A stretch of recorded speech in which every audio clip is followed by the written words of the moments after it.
Tara na mga bata, ilagay na muli ang ngiti sa inyong mga labi dahil ang buhay ay isang bahaghari. Ang aralin ay tiyak na gagaan kung atin itong sisimulan. 1, 2, 3, tayo nang matuto Filipino sa ikatlong baitang. Sa araw na ito, matututuhan ninyo ang kasanayan tungkol sa paggamit ng mga bahagi ng aklat sa pagkuha ng impormasyon. May mga gawain akong inihanda para sa inyo upang mahasa ang inyong kaalaman tungkol dito. Mga kabahaghari, halik kayo, pasukin natin ang mundo ng libro.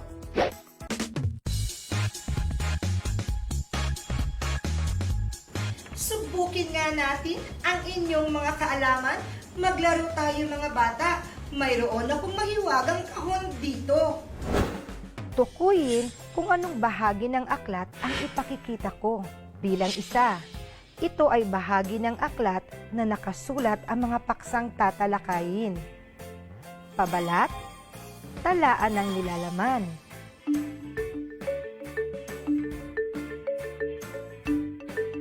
Ang tamang sagot, talaan ng nilalaman. Magaling, magaling, magaling, magaling. Tunghayan natin ang susunod na ipahuhula ng kahon. Ito ay bahagi ng aklat na may nakasulat na kahulugan ng salita. Index o glossary.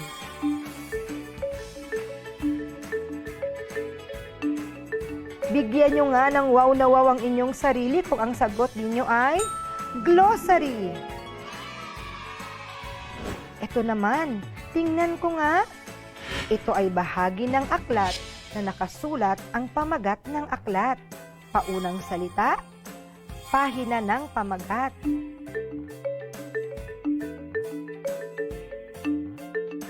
Mahusay dahil ang sagot mo ay pahina ng pamagat. Ang gagaling ninyo! Subukin ko nga kayo dito. Ang bahagi ng aklat na nakasulat ng paalpabeto ang mga nilalaman o paksa ng aklat. Index o glossary. Ang sagot ay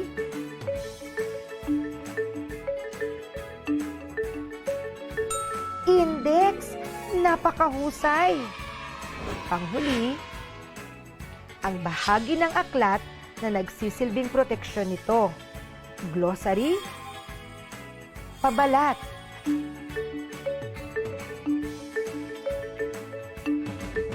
Palakpakan ninyo ang inyong mga sarili kung ang sagot ninyo ay pabalat. Ang huhusay nyo naman. Noong kayo ay nasa ikalawang baitang, tinalakay ninyo ang bahagi ng aklat.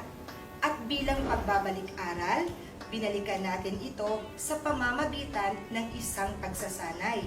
Tunghayan nating muli. Talaan ng nilalaman. Bahagi ng aklat na nakasulat ang mga paksang tatalakayin.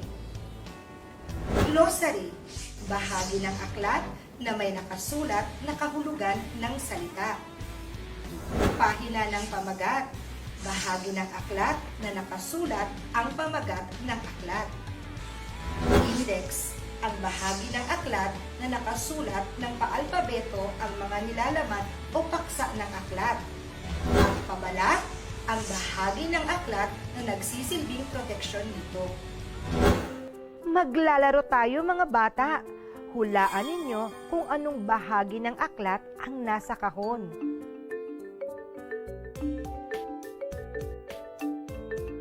Tumpak! Ang tamang sagot ay katawan ng aklat. Sunod naman.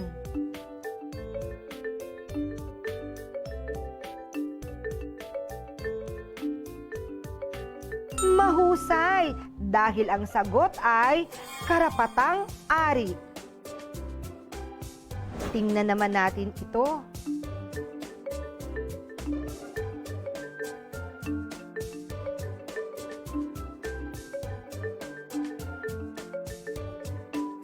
Nakakatuwa dahil nakuha mo ng tama.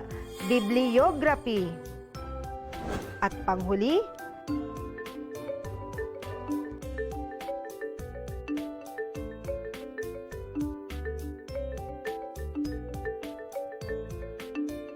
Paunang salita. Wow! Ang huhusay talaga! Mga bata, narito tayo ngayon sa Silid Aklatan. Magbabasa tayo ng kwento. Napakaraming aklat na naririto. Tiyak kong mabubusog ang ating mga mata at isipan sa mga aklat na naririto. Samahan ninyo akong isa-isahin natin ang bahagi ng aklat na narito sa aking harapan. Ang aklat ay binubuo ng iba't ibang bahagi. Pabalat, ang pinakaharap ng aklat na nagbibigay proteksyon sa aklat upang hindi madaling masira. Makikita rito ang pamagat ng aklat. May matingkad na larawan upang makatawag pansin sa mambabasa.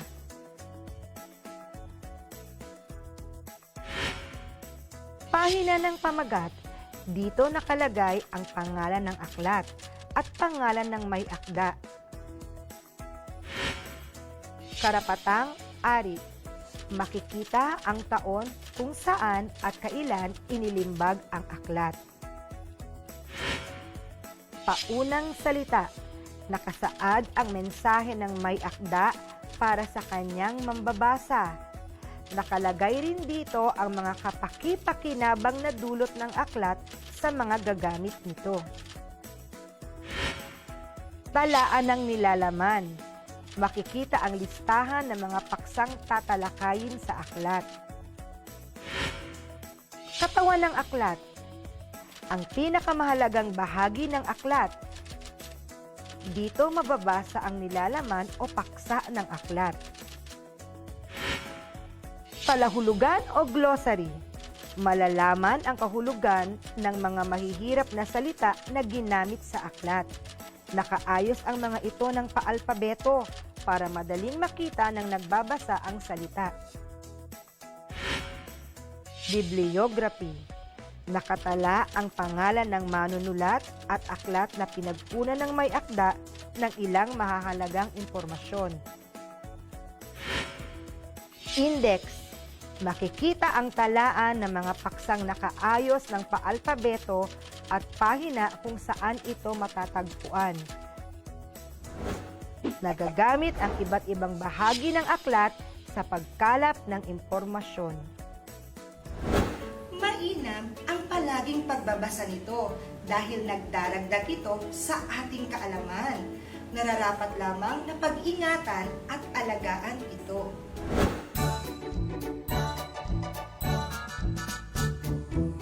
Ating tuklasin ang mga aralin, isipin, limiin at suriin. Bawat takda ay ating gawin nang maluwag sa ating damdamin.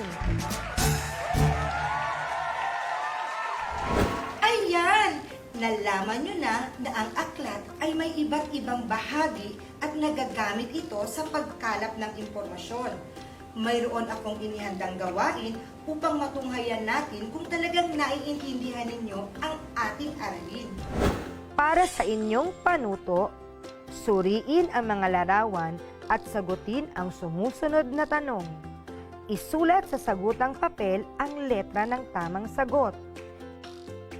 Bilang 1. Ano ang magiging pamagat ng aklat kung titignan ang larawan?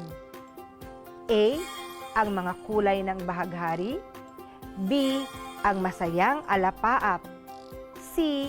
Ang makulay na ulap.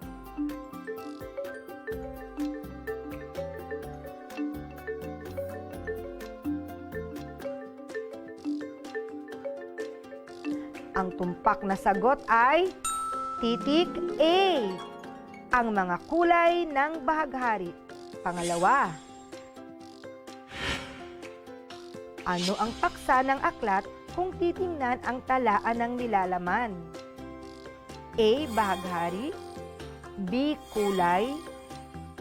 C. Asul.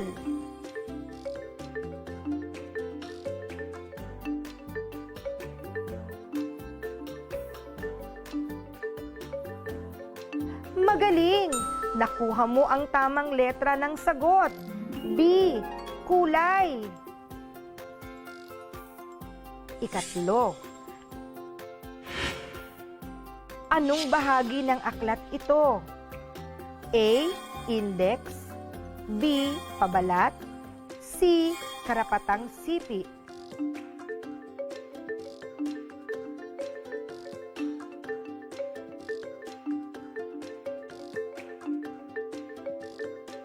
Aba, ikaw na! C. Karapatang sipi. Ika-4. Sa anong mga pahina mababasa ang paksa tungkol sa mga bughaw? A. Pahina 45 hanggat 48. B. Pahina 60 hanggang 65. C. Pahina 11 hanggang 19.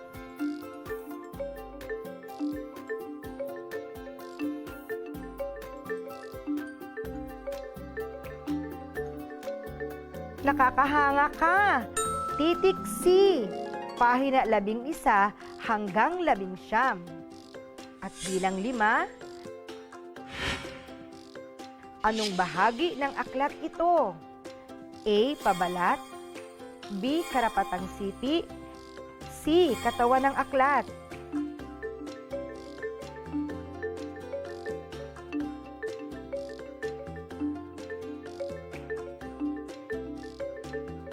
Wow! Tama ka na naman! Ang sagot ay C. Katawan ng aklat. Bigyan ninyo ang inyong mga sarili ng siksik, liglig at umaapaw ng ngiti kung lahat ay nakuha ninyo ng tama. At kung hindi naman, huwag mag-alala at huwag ding mangamba dahil nandito ako, pati ang mga kasama ninyo sa bahay upang umalalay. Marami pa tayong gagawin. Paalaala mga bata, ang aralin ay hindi lamang tinatandaan. Bagkus, ito'y isinasa puso at pinag-aaralan. Nang sa gayon mga bata na isa sa pamuhay natin ito. Isa-isip natin, ano-ano ang iba't ibang bahagi ng aklat na makatutulong sa pagkuha ng mga impormasyon. Ang mga bahagi ng aklat na ginagamit sa pagkuha ng impormasyon ay pabalat, pahina ng pamagat, karapatang sipi, paunang salita, talaan ng nilalaman, katawan ng aklat, kalahulugan o glossary, bibliography, at index. Ang huhusay ninyo talaga!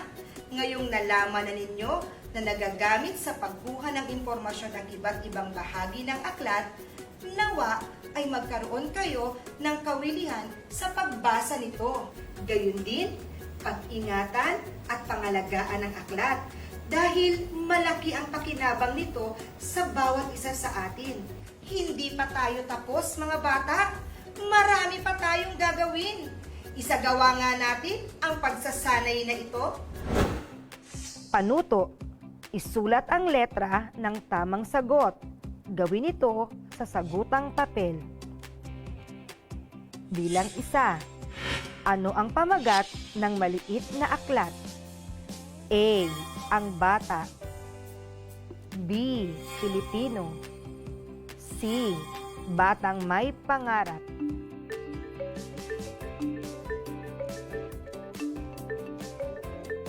Mahusay dahil nasagutan ninyo ng tama.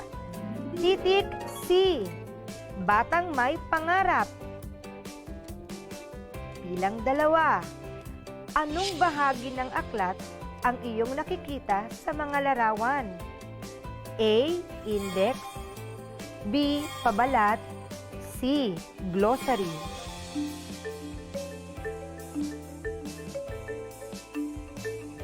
Tumpak! Letrang B. Pabalat. Ang tamang sagot. 3. Anong larawan ang makikita sa mga aklat? A. Inay, B. Ama, C. Bata.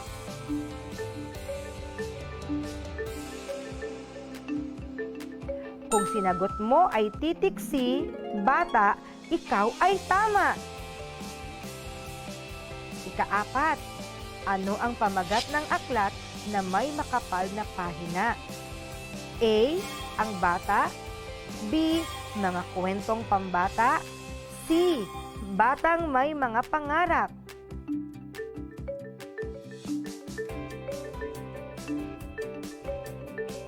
Kuha mo ang tumpak na sagot. Letrang D, mga kwentong pambata. Bilang 5, pareho ba ang mga pisikal na anyo ng dalawang aklat? Bakit? A, oo, dahil pareho silang may pamagat. B, hindi, dahil magkaiba ng laki ang bawat aklat. C, siguro, dahil pareho silang may guhit sa pabalat.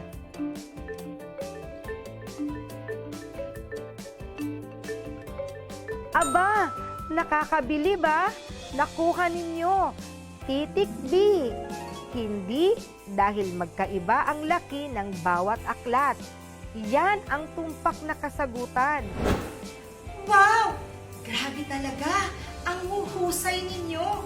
Ito pa mga bata, tayahin natin ang inyong natutuhan. Panuto. Tukuyin ang bahagi ng aklat na inilalarawan sa bawat bilang. Isulat sa sagutang papel ang letra ng tamang sagot. Una, pahina at paksa ng mga aralin. A, pabalat. B, paunang salita. C, talaan ng nilalaman.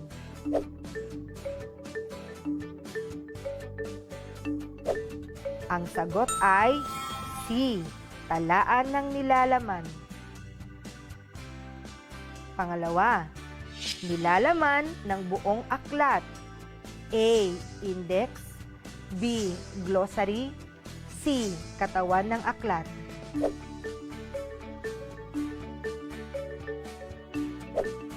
Iyan na ba ang pinal na sagot mo? Kung iyan, magaling ka dahil letrang C, katawan ng aklat, ang tamang sagot. Ikatlo, maliit na diksyonaryo ng aklat. A, glossary. B, pamagat. C, bibliography.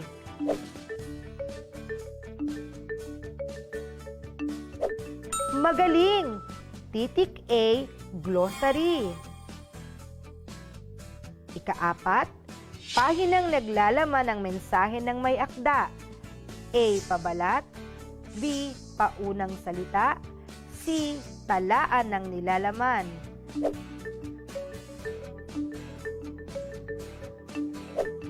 Napakahusay dahil ang sagot ay B, paunang salita.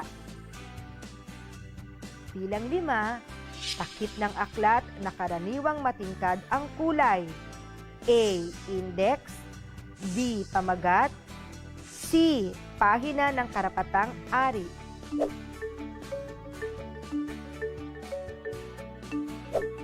Ang sagot ay B, pamagat. Para sa panapos na gawain natin sa araw na ito, panuto. Basahin ang mga pahayag. Isulat sa sagutang papel ang salitang tama kung ito ay wasto at mali naman kung hindi wasto. Bilang 1, mababasa sa talaan ng nilalaman ang taon kung kailan nailimbag ang aklat.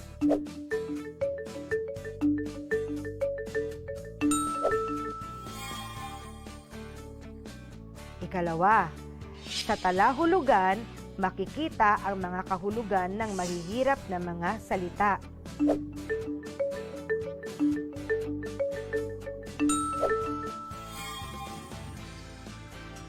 Ikatlo, makikita sa pabalat ang pangalan ng sumulat at lumikha ng larawan ng aklat.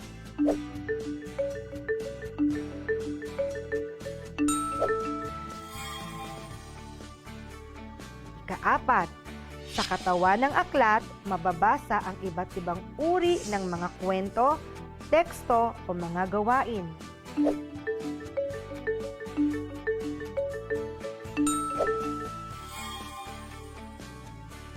Ikalima, sa karapatang ari, mababasa ang mga paksa at mga pahina na nasa loob ng aklat.